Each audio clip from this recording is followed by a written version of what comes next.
وہ اللہ کے نام سے جو بڑا مہربان نہایت رحم کرنے والا ہے۔ بسم اللہ الرحمن الرحیم۔ آج کی رات جو شخص یہ تسبیح پڑھ کر سوئے گا، صبح تک اس کے جسم کی ہر لا علاج بیماری جڑ سے ختم ہو جائے گی۔ یقین وہی کرے گا جو پڑھے گا۔ میری بہنوں اور میرے بھائیوں، اکثر لوگ ایسے ہوتے ہیں جن کو کوئی بیماری نہیں ہوتی لیکن وہ اچانک سے مر جاتے ہیں، اور کچھ لوگ سالوں تک بیمار رہتے ہیں اور ان کو موت نہیں آتی۔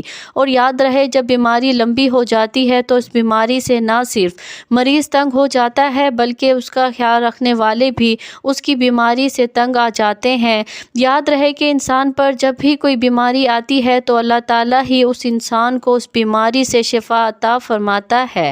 بعض اوقات شفا کسی ظاہری سبب سے حاصل ہوتی ہے اور بعض اوقات بغیر سبب ہی بیمار شفا یاب ہو جاتا ہے، لیکن یہ بات یاد رکھنے کی ہے کہ شفا تو اللہ تعالیٰ ہی دیتا ہے۔ اللہ کے سوا کون ہے جو شفا دے سکے؟ اور اسی چیز کو اللہ تعالیٰ نے قرآن پاک میں اس طرح بیان فرمایا ہے، وَإِذَا مَرِضْتُ فَهُوَ يَشْفِينِ۔ اور جب میں بیمار پڑتا ہوں تو اللہ مجھے شفا بخشتا ہے۔ سورۃ شعراء۔ اس لیے ہر مسلمان کے لیے ضروری ہے کہ وہ اپنی بیماری کے لیے شفا صرف اللہ تعالیٰ سے طلب کرے۔ یاد رہے، علاج کرانا منع نہیں ہے، لیکن علاج سے پہلے یہ ضروری ہے کہ نبی کریم صلی اللہ علیہ وآلہ وسلم کی تعلیمات کے مطابق اپنا علاج ان چیزوں سے کرنے کی کوشش کی جائے جن میں اللہ کے پیارے حبیب صلی اللہ علیہ وآلہ وسلم نے شفا بتلائی ہے۔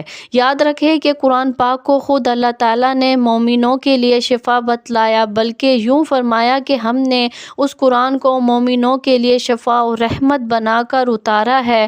معلوم ہوا کہ اس قرآن پاک میں اللہ تعالیٰ نے شفا رکھی ہے، لیکن افسوس کہ ہم لوگ قرآن پاک سے دور ہو چکے ہیں۔ محترم ناظرین، اللہ تعالیٰ کی نعمتیں بے شمار اور لاتعداد ہیں جنہیں کوئی گن نہیں سکتا اور نہ کوئی ان کا احاطہ کر سکتا ہے۔ پیدائش سے موت تک انسان اللہ تعالیٰ کی دی ہوئی نعمتوں کو استعمال کرتا ہے اور اللہ کی نعمتوں میں بچپن، جوانی، بڑھاپا گزارتا ہے۔ سب سے پہلی نعمت انسان کی صورت میں ملتی ہے جو کہ اشرف المخلوقات ہے، پھر اعضاء کی سلامتی، قوت گویائی، قوت شنوائی، غرض تمام اعضاء اللہ کی طرف سے عطا شدہ نعمت کی صورت میں ہمیں ملتے ہیں۔ پھر انسان کو اپنی محدود زندگی میں لاتعداد اور بے شمار اللہ کی نعمتوں سے واسطہ پڑتا ہے، جسے ایک انسان اگر ساری عمر شمار کرنا چاہے تو شمار نہیں کر سکتا۔ چنانچہ قرآن پاک میں ارشاد باری تعالیٰ ہے، اگر تم اللہ کی نعمتوں کو شمار کرنا چاہو تو انہیں پورا شمار نہ کر سکو گے، بے شک اللہ بڑا بخشنے والا نہایت مہربان ہے۔ سورۃ النحل۔ اللہ تعالیٰ کی انہی عطا کردہ نعمتوں میں سے ایک نعمت صحت کی بھی نعمت ہے۔ صحت کی حالت میں انسان تمام دینی اور دنیاوی کام انجام دے سکتا ہے۔ صحت کی نعمت کی وجہ سے سکون کی زندگی گزارتا ہے، اطمینان قلب کے ساتھ رہتا ہے، مگر ہمارے معاشرے میں خاص طور پر صحت کی نعمت کی قدر نہیں کی جاتی۔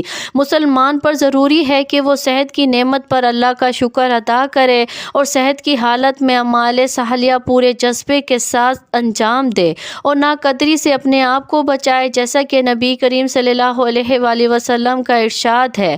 عبداللہ بن عباس کہتے ہیں کہ نبی کریم صلی اللہ علیہ وآلہ وسلم نے ارشاد فرمایا، دو نعمتیں ہیں جن میں اکثر لوگ خسارے اور گھاٹے میں ہیں، صحت اور فراست۔ اس حدیث مبارکہ میں نبی کریم صلی اللہ علیہ وآلہ وسلم نے جن دو نعمتوں کے بارے میں ارشاد فرمایا کہ اکثر لوگ ان دو نعمتوں کی ناقدری کرتے ہیں، وہ صحت کی نعمت ہے اور فرصت کی نعمت ہے۔ جیسا کہ عام طور پر دیکھا گیا کہ اکثر لوگ فرصت کے اوقات میں فضولیات اور لغوات میں ضائع کر دیتے ہیں۔ فرصت کے اوقات میں اپنے آپ کو ایسے کاموں میں مشغول رکھتے ہیں جن کاموں میں نہ دنیا کا کوئی فائدہ حاصل کر سکتے ہیں اور نہ آخرت کو کوئی فائدہ حاصل کر سکتے ہیں۔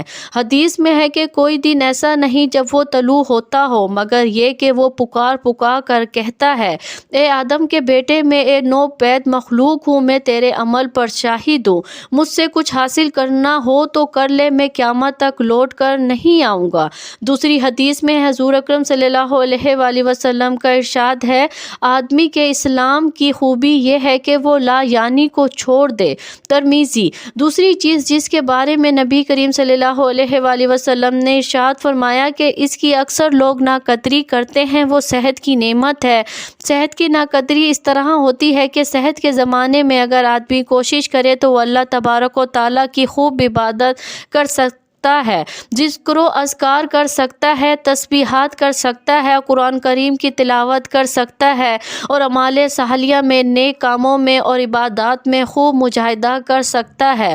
مگر اکثر ایسا ہوتا ہے کہ انسان صحت کی حالت میں نیک اعمال کو فراموش کر دیتا ہے اور لاپرواہی کے ساتھ صحت کی نعمت کی ناقدری کر دیتا ہے، جبکہ صحت کی نعمت کا ایک بہت بڑا فائدہ یہ بھی ہے کہ اگر آدمی صحت کے اندر کسی عبادت کا عادی ہو اور بیماری کے ایام میں وہ عبادت نہ کر سکے تو اللہ تبارک و تعالیٰ بیماری کی حالت میں اسی عبادت کا ثواب عطا فرماتا ہے۔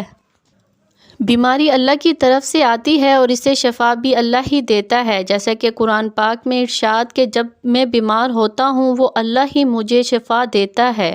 بیماریوں کے لیے علاج کے لیے مختلف طریقے ہائے علاج مستعمل ہیں۔ انسان بیماری پر قابو پانے کے لیے ہر وقت کوشاں رہتا ہے، اس کے لیے نت نئی دوائیں استعمال کرتا ہے، لیکن شفا صرف اس وقت ملتی ہے جب اللہ کی طرف سے منظوری ہو۔ رسول پاک صلی اللہ علیہ وآلہ وسلم کا ارشاد ہے، ہر بیماری کے علاج کے لیے دوا ہے، اور جب دوا کے اثرات بیماری کی ماہیت کے مطابق ہوتے ہیں تو اس وقت اللہ کے حکم سے مریض کو شفا ہو جاتی ہے۔ یعنی بیماری کا علاج کرنا سنت نبوی ہے۔ سر درد کے لیے مختلف ادویات کا استعمال کیا جاتا ہے، جن کے استعمال سے معدے کا السر یا اس سے پھٹنے سے موت بھی واقع ہو سکتی ہے۔ اس لیے ضروری ہے کہ بیماری ہونے کی صورت میں ڈاکٹر کے مشورے سے دوا ضرور لیں، مگر اللہ سے شفا کی دعا کرنا نہ بھولیں۔ دوائیں صرف ایک ذریعہ ہے، حقیقی شفا صرف اور صرف اللہ کے ہاتھ میں ہے۔ دوا سے زیادہ فائدہ دعا میں ہوتا ہے، اور بعض پیچیدہ بیماریوں میں جہاں دعائیں اثر نہیں کرتی، صدق دل سے کی ہوئی دعا ایسا اثر دکھاتی ہے کہ مہینوں کی تکلیف دنوں میں دور ہو جاتی ہے۔ مریض اور معالج دونوں کا دھیان اللہ کی طرف ہو جائے سونے پر سہاگا والی بات ہے۔ دوا لینے سے پہلے مریض یہ خیال کرے کہ دعا صرف ضرورت کے درجے میں اور سنت نبوی سمجھ کر لے رہی ہوں یا لے رہا ہوں، لیکن شفا صرف اور صرف اللہ کے اختیار میں ہے۔ اللہ تعالیٰ ضرور مہربانی فرمائیں گے اور بیماری سے اس کی رحمت کے باعث نجات ملے گی۔ محترم ناظرین، رسول پاک صلی اللہ علیہ وآلہ وسلم کا ارشاد ہے کہ صدقہ بلا کو ٹالتا ہے۔ بیماری ایک بلا کی صورت میں نازل ہوتی ہے اور اس بلا کو ٹالنے کے لیے علاج کی صورت میں مختلف حلیے بہانے کیے جاتے ہیں۔ علاج کرنا اور صحیح طریقے سے علاج کرنا سنت نبوی ہے، کیونکہ رسول اللہ صلی اللہ علیہ وآلہ وسلم نے ارشاد فرمایا کہ ہر بیماری کا علاج موجود ہے۔ علاج کے ساتھ ساتھ یہ بھی ضروری ہے کہ مکمل شفا کے لیے اللہ تعالیٰ کے حضور جھک کر عاجزی سے دعا کی جائے، اس کی رحمت طلب کی جائے اور بیماری سے نجات کی التجا کی جائے۔ صدقہ واقعی بلاؤں کو ٹالتا ہے اور آدمی کو ناگہانی حادثات، تکالیف اور بیماریوں سے نجات دلاتا ہے۔ روزانہ صدقے کی عادت ڈالیں، چاہے 1 روپیہ ہی کیوں نہ ہو۔ بیماریوں اور حادثات سے بچنے کا یہ آزمودہ نسخہ ہے۔ روزانہ صدقے کی بدولت اللہ تعالیٰ کی رحمت متوجہ رہتی ہے اور اس کی وجہ سے آدمی محفوظ رہتا ہے۔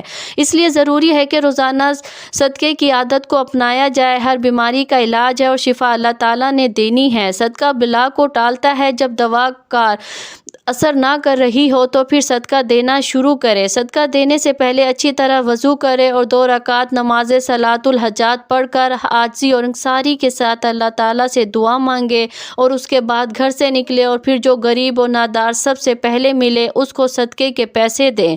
یہ عمل روزانہ کرنا ہے۔ ہر دوسرے دن صدقے کے پیسے پہلے دن سے ڈبل کرتے جائیں، یعنی پہلے دن 10، دوسرے دن 20، تیسرے دن 30 اور چوتھے دن 40 روپے، اسی طرح 10 دن تک عمل جاری رکھیں۔ اس دوران علاج کے ساتھ ساتھ اللہ تعالیٰ سے شفا کی امید رکھیں۔ دکھوں، تکالیف، ناگہانی آفتوں اور حادثات سے بچنے کے لیے بھی عمل کافی گار ثابت ہوتا ہے۔ روزانہ صدقہ چاہے کتنا ہی کم ہو، حادثات اور تکلیف سے بچنے کے لیے تیر بہدف نسخہ ہے۔ رسول پاک صلی اللہ علیہ وآلہ وسلم کا ارشاد ہے، ہر بیماری کے علاج کے لیے دوا ہے، اور جب دوا کے اثرات بیماری کی ماہیت کے مطابق ہوتے ہیں تو اس وقت اللہ کے حکم سے مریض کو شفا ہوتی ہے۔ یعنی دوا کے ساتھ ساتھ شفا کے لیے بھی اللہ تعالیٰ کی رضا اور مہربانی کا شامل حال ہونا بہت ضروری ہے۔ حضرت خالد بن ولید رضی اللہ عنہ کا قصہ مشہور ہے کہ کفار نے ایسی زہر تیار کی کہ اگر زمین پر گرتی تو اسے بھی جلا دیتی تھی، اور کفار نے اس بات کا اعلان کیا کہ ہم نے اپنی تلواروں پر یہ زہر لگایا ہوا ہے، جس کے بدن کے ساتھ یہ زہر لگے گا وہ زندہ نہیں بچ سکے گا۔ جب حضرت خالد بن ولید رضی اللہ عنہ نے یہ بات سنی تو ان سے کہا، لاؤ ذرا تو میں بھی تو دیکھوں وہ زہر کیسا ہے۔ کافروں نے جب آپ کو وہ شیشی دی تو آپ رضی اللہ عنہ نے حضور اقدس صلی اللہ علیہ وآلہ وسلم کی بتلائی ہوئی دعا پڑھی اور وہ زہر کی شیشی منہ کے ساتھ لگا دی۔ کفار کی آنکھیں پھٹی کی پھٹی رہ گئی۔ پیارے بھائیوں، اسے بولتے ہیں یقین۔ اگر 1000 بار بھی قسم کھائی جائے تو بے جانا ہوگی۔ اللہ کے کلام اور حضور اقدس کے بتائے ہوئے اعمال میں بڑی طاقت ہے، اس لیے ان اعمال کو پورا یقین کے ساتھ کرنا چاہیے۔ تو چلیے بڑھتے ہیں آج کے اس عمل کی جانب جو کہ قرآنی عمل ہے اور ہر بیماری سے شفا کے لیے بہت ہی مجرب ہے۔ اس عمل کی برکت سے انشاءاللہ آپ کے جسم کی بیماری سے آپ کو نجات ملے گی اور ہر بیماری سے آپ کو شفا حاصل ہوگی۔ ڈاکٹروں کے پیچھے بھاگنے سے پہلے ایک بات پر عمل کرنا آپ نے ضروری ہے۔ انشاءاللہ آپ کو ڈاکٹروں کے پاس جانے کی ضرورت نہیں پڑے گی۔ اس آیت میں ایک ایسی طاقت ہے جس سے ہر بیماری اللہ کے حکم سے ختم ہو جائے گی۔ پیاری بہنوں اور بھائیوں، یہ آیت جس کا ہم آپ کے لیے امر لے کر آئے ہیں، یہ آیت سورۃ الانعام کی آیت نمبر 17 ہے، جس کو آپ اپنی صحت کے لیے بھی کر سکتے ہیں، اور اس آیت کی تلاوت بھی آپ کے لیے کی جاتی ہے تاکہ آپ کو یہ آیت تلاش کرنے میں آسانی ہو، اور اس آیت کو غور سے سن لیجئے۔ بسم اللہ الرحمن الرحیم۔ وَإِنْ يَمْسَسْكَ اللَّهُ بِضُرٍّ فَلَا كَاشِفَ لَهُ إِلَّا هُوَ وَإِنْ يَمْسَسْكَ بِخَيْرٍ فَهُوَ عَلَى كُلِّ شَيْءٍ قَدِيرٌ وَهُوَ الْقَاهِرُ فَوْقَ عِبَادِهِ وَهُوَ الْحَكِيمُ الْخَبِيرُ۔ اور اگر اللہ چاہے تجھے کوئی برائی پہنچائے تو اس کے سوا اس برائی کو کوئی دور کرنے والا نہیں، اور اگر اللہ تجھے بھلائی پہنچائے تو وہ ہر شے پر قادر ہے، اور وہی اپنے بندوں پر غالب ہے، اور وہی حکمت والا خبردار ہے۔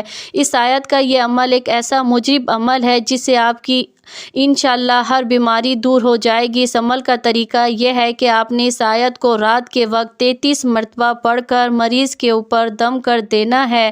اگر مریض خود پڑھ کر اپنے اوپر دم کرے تو زیادہ بہتر ہے، ورنہ کوئی بھی ایک اس آیت کو پڑھ کر مریض کے اوپر دم کر سکتا ہے، اور اسی آیت کو آپ نے 33 مرتبہ صبح کے وقت بھی پڑھنا ہے اور مریض پر دم کر دینا ہے۔ اس عمل کو شروع کرنے کے بعد آپ ملاحظہ کریں گے کہ مریض کی حالت بہتر ہونا شروع ہو جائے گی، اور انشاءاللہ آہستہ آہستہ آپ کے مریض کی بیماری ختم ہونے لگے گی۔ بس اس عمل کو آپ نے پورے یقین کے ساتھ کرنا ہے اور اللہ کی ذات پر مکمل بھروسہ کرنا ہے کہ آپ کے جسم سے ہر بیماری کو دور فرمائے گا۔ پیاری بہنوں اور بھائیوں، یہ آیت زیادہ لمبی نہیں ہے، اس لیے چاہے اس آیت کو یاد کر لیا جائے اور مریض کو بھی یاد کروا دیا جائے، اور مریض سے تاکید کرے کہ وہ ویسے بھی اس آیت کی تلاوت کرتا رہے اور اللہ پر مکمل بھروسہ رکھے، وہی شفا دینے والا ہے۔ آپ خود ہی اپنی آنکھوں سے اس آیت کی برکات دیکھیں گے۔ یاد رہے کہ صحت اللہ تعالیٰ کی بڑی نعمت ہے، اس لیے چاہیے کہ اللہ کی ذات سے ہمیشہ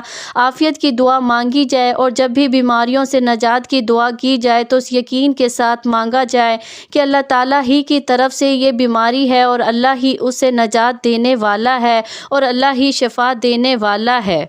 جب بندہ قطعی دلیل کے ذریعے سے معلوم کر لے کہ اللہ تعالیٰ ہی اکیلا ہے جو نعمتوں سے نوازتا ہے، وہی تکالیف کو دور کرتا ہے، وہی بھلائیاں عطا کرتا ہے، وہی برائیوں اور تکالیف کو ہٹاتا ہے، اور مخلوق میں کوئی ہستی ایسی نہیں جس کے ہاتھ میں یہ چیزیں ہوں سوائے اس کے جس کے ہاتھ پر اللہ تعالیٰ جاری فرما دے، تو اسے یقین ہو جاتا ہے کہ اللہ تعالیٰ ہی حق ہے، اور وہ ہستیاں جنہیں یہ اللہ تعالیٰ کے سوا پکارتے ہیں سب باطل ہیں۔ جتنا زیادہ یقین کے ساتھ اس قرآنی آیت کا عمل عمل کیا جائے گا اتنا ہی جلد نتائج سامنے آنے لگیں گے۔ خود بھی پورے یقین کے ساتھ اس عمل کو کریں اور اس ویڈیو کو زیادہ سے زیادہ شیئر بھی کریں تاکہ باقی مسلمان بہن بھائی اس عمل سے استفادہ کر پائیں۔ اے اللہ جن کے جو کام رکے ہوئے ہیں وہ پورے کر دے۔ اے اللہ بچھڑے ہوں کو ملا دے۔ اے اللہ شادی شدہ جوڑوں میں محبت اور خلوص پیدا کر دے اور ان کی زندگیوں میں برکت ڈال دے۔ اے اللہ تمام لڑکے اور لڑکیوں کے نصیب اچھے کر دے۔ اے اللہ جو قرض کے بوجھ تلے دبے ہوئے ہیں ان کا قرض جلد سے جلد ادا کروا دے۔ اے رب العزت شیطان سے ہماری حفاظت فرما۔ اے اللہ حلال رزق کمانے کی توفیق عطا فرما۔ اللہ تعالیٰ آپ کو اپنے حفظ و امان میں رکھیں گے، آمین۔ پیارے بھائیوں، ہم یہ امید کرتے ہیں کہ آپ کو آج کی ویڈیو ضرور پسند آئی ہوگی۔ اگر آپ کو ہماری ویڈیو پسند آئے تو آپ سے گزارش کرتی ہیں کہ آپ ہمارے چینل کو ضرور سبسکرائب کر لیں اور ساتھ ہی لگے بیل کے بٹن کو بھی پریس کر لیں تاکہ آپ کے پاس ہماری آنے والی مزید ویڈیوز کا نوٹیفیکیشن پر وقت ملتا رہے۔